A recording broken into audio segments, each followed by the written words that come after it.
Olá, assombrados! Eu sou a Ana Paula e vou contar vários relatos para vocês.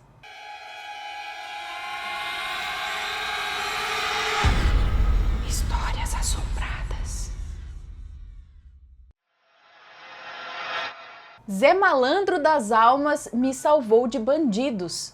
A moça que nos conta esse relato tem 39 anos e diz que atualmente ela mora em Tatuí, interior de São Paulo. Mas na época do relato, lá em 2014, ela ainda morava na Baixada Fluminense, no Rio de Janeiro, e fazia aulas de percussão numa famosa escola de samba que tem lá. Coisa que ela diz que ama até hoje e sente muitas saudades.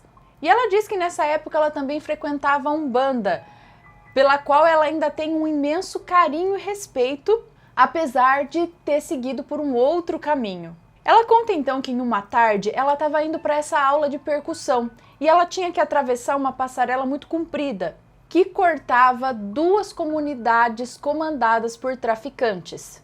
Ela conta que era bem tenso morar nessa região porque eram tiroteios assim a qualquer hora do dia, tiroteios constantes, mas ela não tinha outra opção na época. Inclusive não tinha também nem outra opção de transporte para chegar até a aula de percussão. O único ônibus para a cidade que ela ia passava do outro lado da passarela. Nesse dia ela saiu por volta das 4 horas da tarde e foi. E aí quando ela já estava terminando de passar a passarela lá, já no último degrau, ela escutou um "bora, bora, bora!". Nisso ela olhou para baixo, para o pé da passarela. E lá vinham uns 20 homens, todos armados com fuzis, metralhadoras e pistolas, subindo a passarela. Bom, mas você tem certeza que eram fuzis, metralhadoras? Será que não ia chover? Eles não estavam com guarda-chuvas? Será que você não se enganou? Bom, enfim, ela conta que perdeu a força das pernas até. Ela falou pronto, eu tô aqui num lugar, vai ter um tiroteio entre comunidades rivais aqui, eu vou estar no meio de um tiroteio onde eu não posso correr nem para frente nem para trás. Pronto, já era.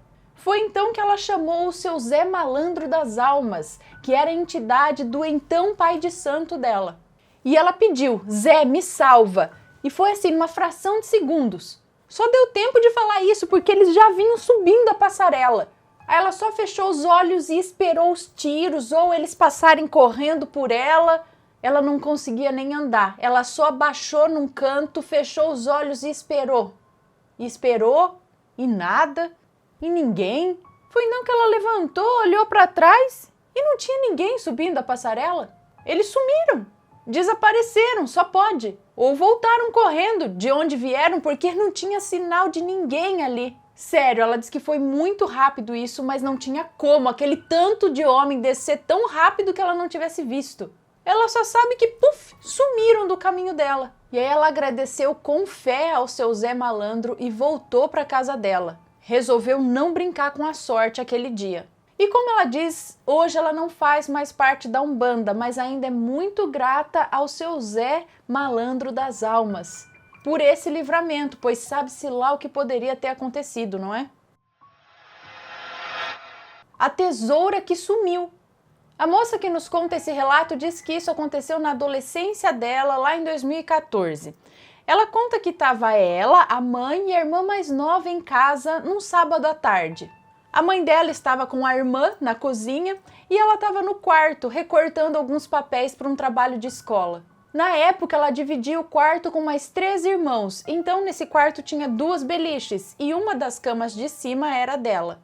Então ela conta que ela estava próximo à cabeceira da cama dela, no beliche de cima, recortando os papéis, com a TV ligada, assistindo a TV, até que começou a passar um programa que ela gosta muito. Então ela deixou de cortar os papéis e desceu, sentou na cama de baixo e ficou assistindo a TV. E deixou os papéis com a tesoura perto do travesseiro dela. Quando entrou o comercial, ela voltou a subir na cama dela para continuar os recortes, mas não encontrou mais a tesoura. Aí ela chamou a mãe dela e disse que a tesoura tinha sumido e pediu para que a mãe dela ajudasse a procurar. Pois então começaram. Tiraram os papéis da cama, tiraram o travesseiro, tiraram a colcha da cama, mexeram em tudo, lençol, arrancaram os 2 colchões, o colchão da cama de cima e da cama de baixo, para procurar, arrastaram o beliche para procurar a bendita da tesoura e nada. Bom, Vencida, ela deu de ombros e disse: quando a tesoura resolver aparecer, eu continuo o trabalho. Bom, aí ela e a mãe colocaram tudo no lugar novamente, colcha, travesseiro, colchão, tudo lá. A mãe dela voltou para a cozinha e ela voltou a sentar no beliche de baixo para continuar assistindo o programa de TV. Quando o programa terminou, ela se levantou e foi guardar os papéis do trabalho dela. E quando olhou em cima da cama dela, o que ela encontrou? A tesoura! Estava no mesmo lugar que ela havia deixado. E ela chamou a mãe dela para ver, e a mãe dela com uma cara de espanto igual a dela, tipo, como? Como isso era possível? Elas tinham acabado de tirar tudo da cama, reviraram lençol, colcha, tudo, e depois arrumaram tudo de novo. Não era possível aquela tesoura estar ali em cima, bonitinha novamente. Meu segundo dia como zelador. O moço que nos conta esse relato diz que alguns anos atrás, quando ele tinha 18 anos, ele e a família se mudaram para Salvador, na Bahia, pois o pai dele havia sido transferido pela empresa que trabalhava. E alguns dias depois, voltando do colégio, ele viu um cartaz pregado na porta da igreja dizendo que precisavam de zelador. E ele decidiu se candidatar à vaga. E depois de conversar com o padre decidiu dar uma chance para ele e ele começaria no mesmo dia. O turno dele seria das 3 da tarde até as 9 da noite, sendo que a igreja fechava às 7 horas da noite. Sendo assim, ele tinha ali 2 horas para limpar todo o chão da igreja, enfim, dar um trato ali. Só que no segundo dia de trabalho, coisas estranhas começaram a acontecer e ele ficou muito assustado.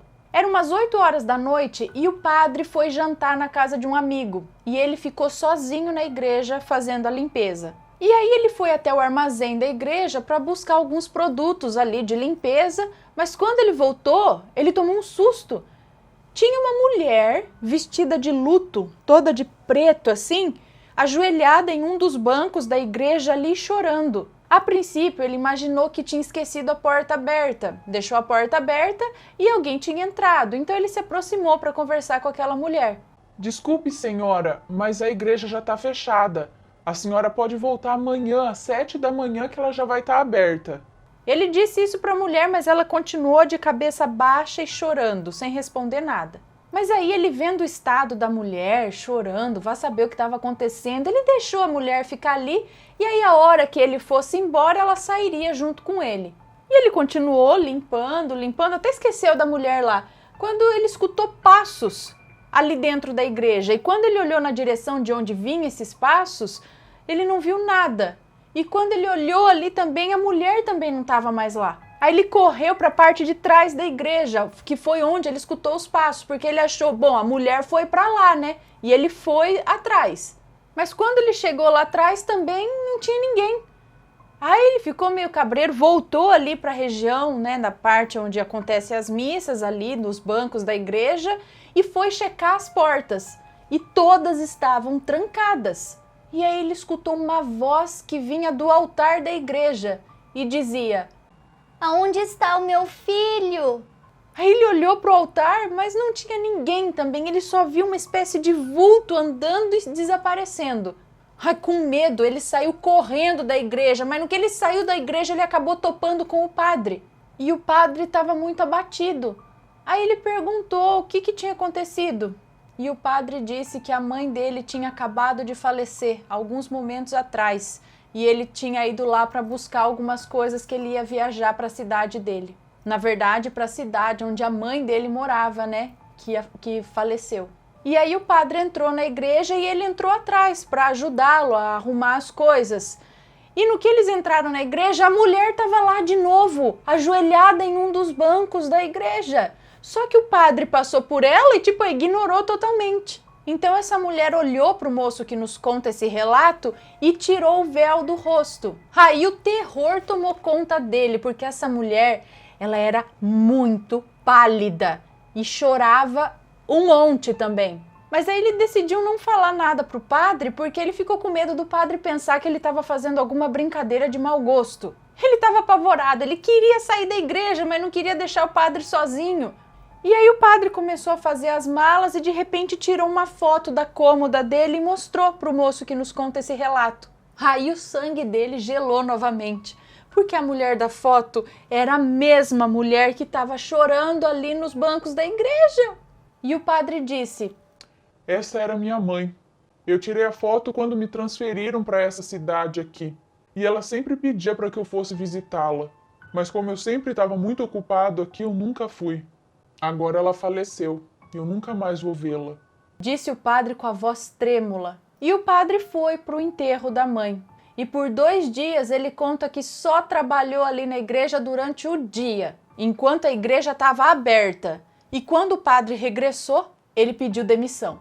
Igreja agora ele diz que só vai aos domingos e mesmo assim ainda tem meio que medo. Vai ver que a mãe do padre ainda está vigiando ele do além. O cajueiro misterioso.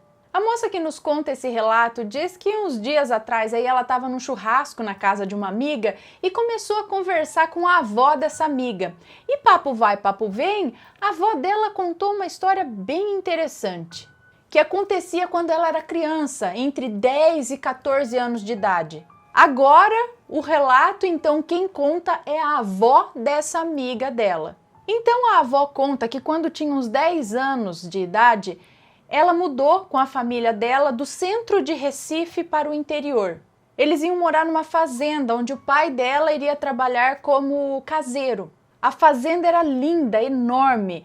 O pai dela tinha que cuidar da casa, alimentar os animais, galinha, pato, cavalo, porco, enfim. Ela lembra que no dia em que o fazendeiro levou eles lá para mostrar a fazenda, em um determinado momento em que ele estava apresentando a fazenda, ele mostrou a uns 600 metros uma enorme árvore. Era um pé de caju. E ao apontar na direção da árvore, ele falou bem sério: Tome todo cuidado para que nenhum animal chegue perto daquela árvore. E o pai dela até perguntou por quê, mas aí o fazendeiro mudou de assunto e não respondeu. E depois de mostrar toda a fazenda, o dono foi embora. Passados uns 3 dias, quando foi 2 da madrugada, eles acordaram com som de cascos e correria e notaram que todos os cavalos estavam soltos, correndo por lá. E depois de alguns esforços, conseguiram catar os cavalos e prendê-los novamente. E voltaram a dormir. Na manhã seguinte, ela acordou às 5 da manhã para ir para a escola e no que abriu a porta para ir no quintal, no tanque, escovar os dentes, ela avistou no pé da árvore um grande volume escuro. E como ainda não tinha amanhecido direito, ela não conseguiu identificar o que era. Aí ela chamou o pai dela, que foi se aproximando da árvore. Quando foi se aproximando, ele foi notando que havia um cavalo deitado ali ao pé daquela árvore. E ao averiguar melhor, notou que aquele cavalo estava morto e muito magro, com um aspecto que já devia estar morto há semanas. E com a ajuda da mãe dela, eles amarraram as 4 patas do cavalo e o arrastaram e ele o enterrou ali próximo à cerca da fazenda. Bom, o tempo foi passando e com 3 anos que eles já estavam morando naquela fazenda, já tinha morrido ali no pé daquele pé de caju lá, no pé daquela árvore, já tinha morrido 8 passarinhos, 3 cavalos, 1 boi, 15 galinhas, um porco adulto e 5 filhotes. E todos eram encontrados ao amanhecer no cajueiro, no pé de caju, naquela árvore. Nenhum animal que se aproximava daquele pé de caju, daquele cajueiro, sobrevivia. E todos tinham uma morte súbita. Ela conta que era horrível acordar e ver os animais daquela fazenda mortos ali.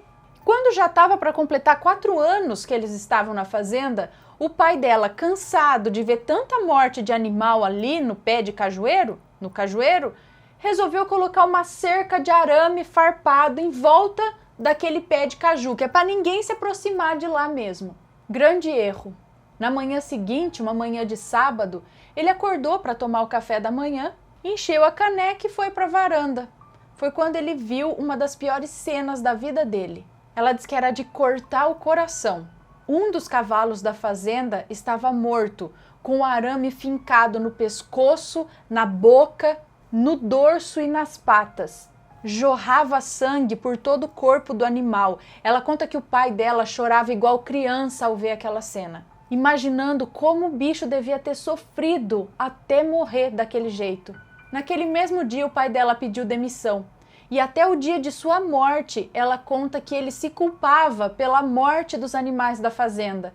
Ele se culpava por nunca ouvir nada. Não havia um som, não havia nada que denunciasse que um animal estava morrendo ali. Sempre de manhã, a hora que acordavam já tinha acontecido. Mas ela fala que nem ela e nem a mãe também ouviam nada. Então, a avó da amiga dela disse que quando estava com 35 anos, soube que aquela fazenda tinha sido vendida e que agora era uma fábrica de gesso e que aquele cajueiro tinha sido derrubado. Agora fica a questão, será que a árvore sugava a energia vital dos animais? O que acontecia ali? Estão gostando dos relatos? Então deixa aquele like, hein? Antes de continuar, deixa eu te mostrar a camiseta Tesla. Essa camiseta está à venda lá na Loja Assombrada, brilha no escuro, muito legal. E tem aquele cupomzinho de desconto, né? Sempre dá uma olhada aqui na descrição desse vídeo. Cupomzinho que te dá 10% de desconto em qualquer camiseta, tá? Então não se esqueça de dar aquela fuçadinha na Loja Assombrada. Essa e muitas outras camisetas você vai encontrar lá. Se gostaram desses relatos, deixa um joinha, se inscreve no canal, segue a gente nas redes sociais e compartilha esse vídeo com seus amigos. Um beijo pra vocês e até o próximo relato. Tchau!